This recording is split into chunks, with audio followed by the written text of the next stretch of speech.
ঢাকা বিশ্ববিদ্যালয় কেন্দ্রীয় ছাত্র সংসদ ডাকসুর সবচেয়ে সোনালী অতীত ছিল ২০০০ পূর্ববর্তী সময়ে।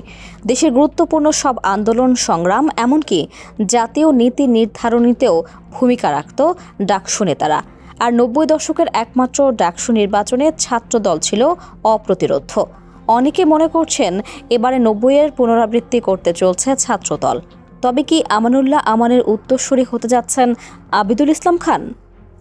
৯০ দশকের একমাত্র ডাকসু নির্বাচন হয়েছিল ১৯৯০ সালে। আর স্বাধীনতার পর এই নির্বাচনে ভোটার সংখ্যা ছিল সবচেয়ে বেশি ২৭,০০০। এর আগের নির্বাচনগুলোতে শুধু হল সংসদে আসন পেলেও ৯০-এর নির্বাচনে ডাকসুতে পূর্ণ প্যানেলে বিজয়ী হয় জাতীয়তাবাদী ছাত্রদল। সংগঠনটি থেকে ডাকসুর ভিপি নির্বাচিত হন আমানুল্লাহ আমান আর ডিএস হন খায়রুল কবির খোকন। হল ও ডাকসু মিলিয়ে ১৮৮টি পদের মধ্যে ১৫১টি পায় ছাত্রদল। তৎকালীন নেতাদের মতে ওই সময় স্বৈরাচার বিরোধী আন্দোলন গড়ে তোলার প্রতিশ্রুতি দিয়েছিল ছাত্রদল। সেই ডাকে সাড়া দিয়ে সাধারণ শিক্ষার্থীরা ভোট দেন ছাত্রদলের প্যানেলকে। অর্থাৎ স্বৈরাচার বিরোধী আন্দোলন এবং গণঅভ্যুত্থানের প্রেক্ষাপটেই সেবার নির্বাচনে জিতেছিল ছাত্রদল। বর্তমান নেতাকর্মীদের মতে সেই একই কারণে এবারেও ৯০ নির্বাচনের পুনরাবৃত্তি ঘটতে পারে। এবারে ডাকসু নির্বাচনও একটি গণঅভ্যুত্থানের প্রেক্ষাপটে হতে যাচ্ছে, যাতে অসামান্য অবদান ছিল ছাত্রদলের। তাই ফের ডাকসুতে নিজেদের সেই ৯০-এর সোনালী ইতিহাস ফিরিয়ে আনতে বদ্ধপরিকর বিএনপির এই সহযোগী ছাত্র সংগঠনের নেতাকর্মীরা। কারণ ছাত্রদলের প্যানেলে এবারের ভিপি প্রার্থী আবিদুল ইসলাম খান। ২৪-এর গণঅভ্যুত্থানে তার অবদানকে অস্বীকার করার সুযোগ নেই।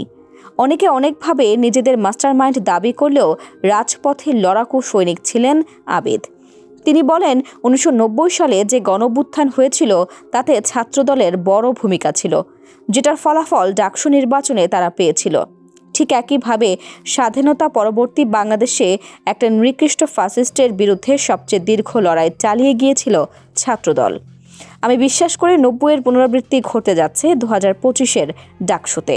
একইভাবে পূর্ণ প্যানেলে জয়ের আশাবাদী জিএস প্রার্থী শেখ তানভীর বারী হামিম। ছাত্রদলের প্যানেলে অন্যান্য পদপ্রার্থীরাও গুছিয়ে নিচ্ছেন নিজেদের ভোটের মাঠ।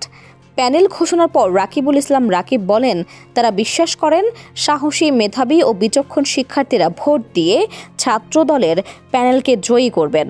ছাত্র সমাজের মধ্যে সবচেয়ে জনপ্রিয় ও দীর্ঘদিন ধরে যারা শিক্ষার্থীদের অধিকার আদায়ে কাজ করেছেন তাদেরই প্যানেলে মনোনীত করা হয়েছে, যার ফলে ২০২৫ সালেও ১৯৯০-এর ডাকসু নির্বাচনের পুনরাবৃত্তি কেবল সময়ের অপেক্ষা বলে মনে করছেন বিশ্লেষকরা।